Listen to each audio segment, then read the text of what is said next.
All right, folks, welcome back. Today we're going to talk about the effects of center of gravity on aircraft performance. It's a question that you're going to get asked on a ground eval. It's a question that you're most likely going to get asked on a ground eval in your stage check, and most certainly probably on the oral part of your practical test.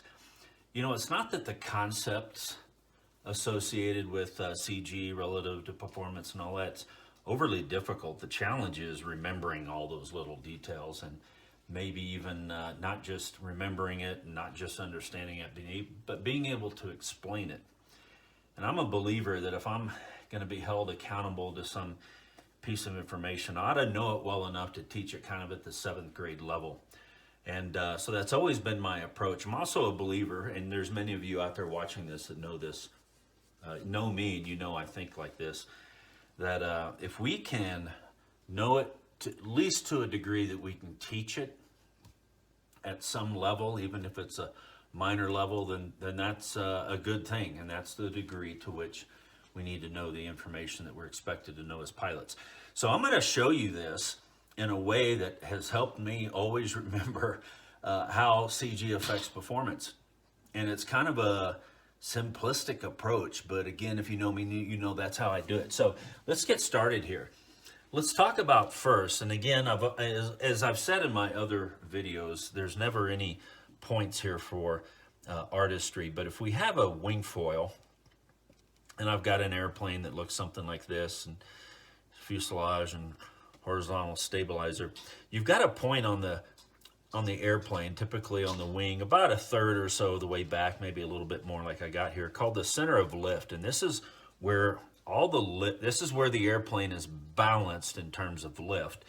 And in the real world, or in a perfect world, our center of gravity would be perfectly balanced on that. And it would be this perfect static equilibrium type of thing. But we know that's not the case. I reach in the back and I grab my flight bag and then pull it up front with me to get something out of it. Guess what? That center of gravity just shifted forward, right? Sometimes the CG, and we call that center of gravity CG, sometimes it shifts because passengers in my airliner, you know, they get up and they walk back to the bathroom, or you know, we have a serving cart moving along inside the fuselage. So the center of gravity is never really fixed relative to the center of lift. Oh, and by the way, the center of lift can change too based off airspeed, wing configuration. Do I have slats, flaps, leading edge slats, any of that kind of stuff. But generally speaking, these things are fixed. But this one, center of gravity, moves around pretty often. And so the question then becomes, how does the position of center of gravity relative to the center of lift affect my aircraft performance? And usually that question is not asked like that. It's asked like this: how does center of gravity, either forward or aft, affect performance? And that's what we're going to talk about here. So here's the way I teach it, and it's always helped me remember how to answer those questions, because there's several answers to that question, and we'll go through those. Imagine that you're standing here and you've got a friend. Again, you know, this isn't an artist competition, and I've got a 4x4, just a beam of wood on our heads, just like that. Who's holding the most weight? Neither one. It's equal right now between the two. If I take a cinder block on a skateboard with wheels right in the middle of that beam, who's holding more weight on their head? Neither one. It's equal. But suppose I take this cinder block on a skateboard, or otherwise on wheels, and I slide it forward to a picture that looks something like this. Now who's bearing the most weight? Well, you are up front here versus your friend. And of course, if we slid it that way, your friend would be holding the most weight. So now, instead of looking at this picture as you and your friend, instead look at this picture something along the lines of this: wing, horizontal stabilizer, and my airplane. Now let's get rid of you and your friend in this beam analogy. And so if I move my center of gravity, or that cinder block on wheels, forward, which of these two airfoils, or which part of my plane now has more lift, or I'm sorry, has more weight that it has to carry than it did before. And that would be the wing right here, right? So if this is my center of lift, and my center of gravity moves forward,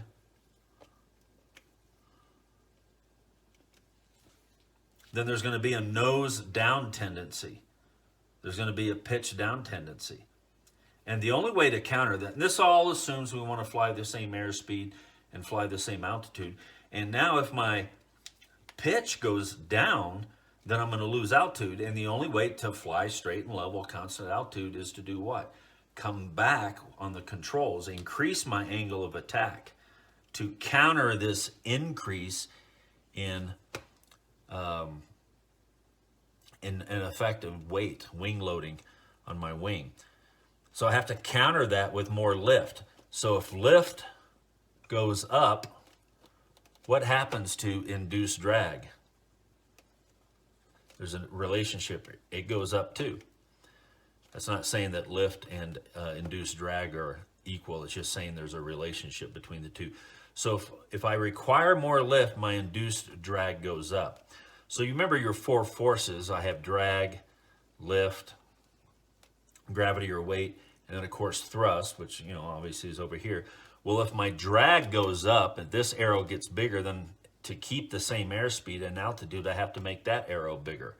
In other words, I have to make my thrust, I have to increase my thrust to counter this forward shifting CG.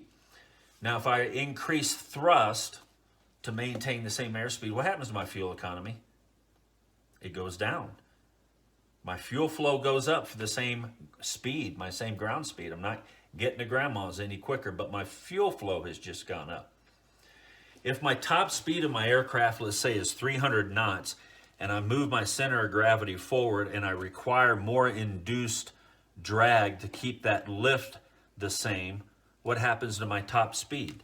In other words, if my top speed was 300, the CG shifts forward, what happens to my top speed now? Well, I don't know exactly what number it is relative to 300, other than it's lower than 300. So what happens is, because my wing loading in a sense goes up, and or I have to increase AOA to maintain the same altitude because the CG moved forward, I have a degradation or a loss in fuel economy. Because I have a loss in fuel economy, I can't fly as far as I used to be able to on 2 full tanks, so I've lost range. And then my top speed goes down because my drag went up, and I can only have so much horsepower available in full throttle. Everything's set perfectly. But drag goes up, speed's going to go down because I have less excess thrust available to counter that drag. And so those are some of the things that can be affected by forward center of gravity. Something else to look at here. And I'll draw this just a tad more accurate here. If my center of lift is right there, my center of gravity moves forward, and I'm on my takeoff roll, and I go up elevator to raise the nose, is it going to be easier or more difficult to raise the nose than it was before the CG moved forward? Yeah, it'll be more difficult. And I don't mean like we're struggling and doing a bicep workout, but there could be a noticeable difference in the amount of aft controls that I need to apply in order to rotate, to get airborne. Here's another thing too. In a sense, I've asked my wings to develop more lift to hold a constant altitude.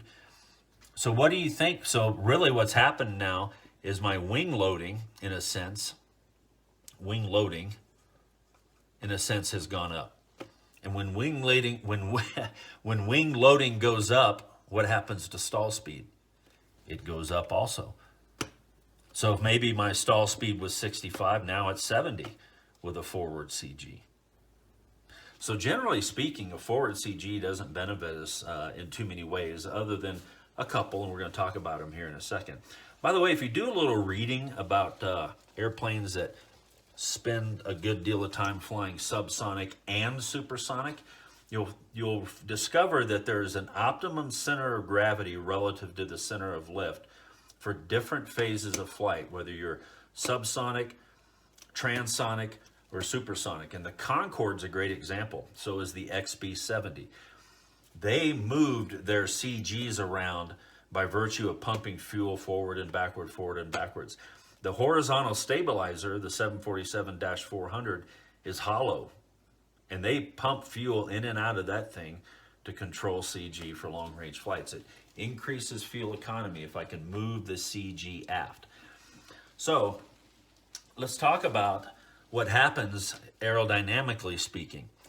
If I look at my CG as kind of my pivot point, it's the point about which my airplane pivots when I put in control forces.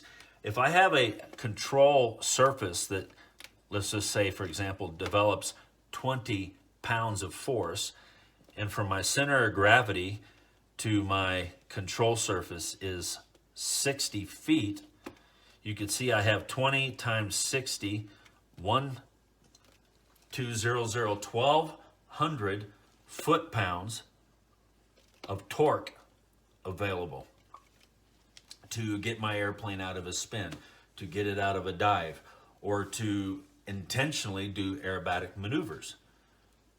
So you can see that full deflection, or however much you want to call it, a little bit or a lot, it doesn't matter.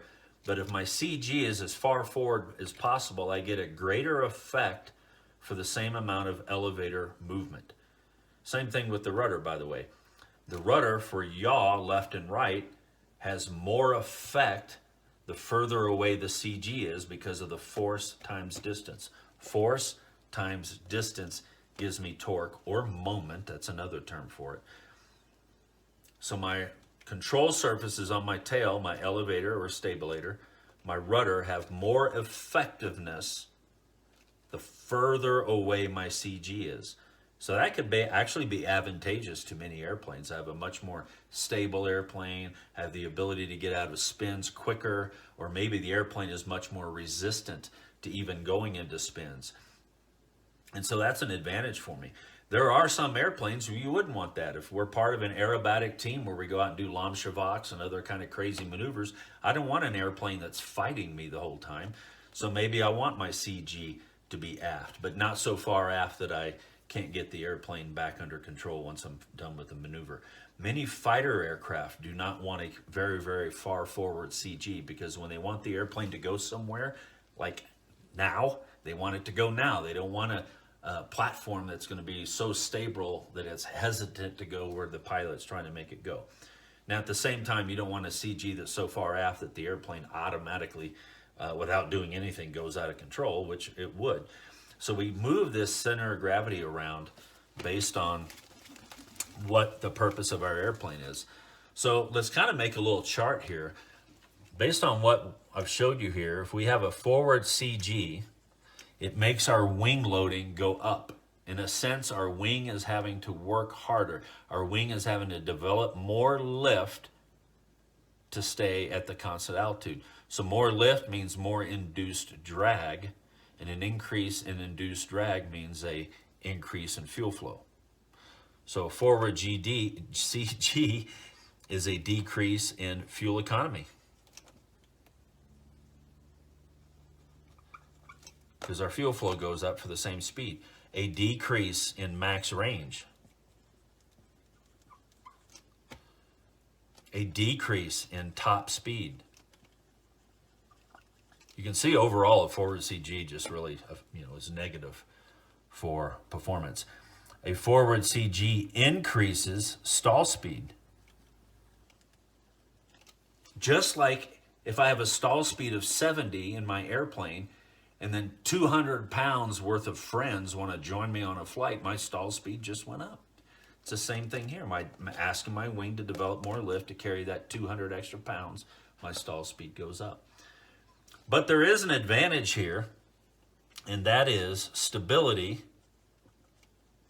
or control effectiveness goes up with a forward CG. So if all these things occur because of a forward CG, then you can imagine aft CG, what happens to these? Well, just the opposite. Aft CG, fuel economy goes up. I'm not going to write all that. Max range goes up. My top speed goes up. My stall speed goes down. Everything opposite here. My stability goes down, which could be a bad thing, and in some cases it could be a good thing. Depends on what our airplane is designed to do. If you go and look at the POH for a Super Decathlon, which is a utility category airplane capable of 6 Gs, fully aerobatic, it sits 2 people, one behind the other, and there's a tiny little cargo compartment behind the aft seat. And the POH tells you very clearly, if you're going to go out and do acro, do not have anything in that little back compartment, not even a soda can of Coca-Cola, because the CG with someone sitting in the back is already far enough back, and they're telling you, man, don't put anything else back there, because the airplane has the propensity to potentially go out of control, and if you put it out of control doing acro, you may not be able to get it back. So this is what happens to our airplane based on our CG. So again, back to the question that you could very well be asked: what happens? How does our CG, either forward or aft, affect our performance? And the way to remember this stuff is you, your friend, and a wooden beam, and we move the weight forward on the beam.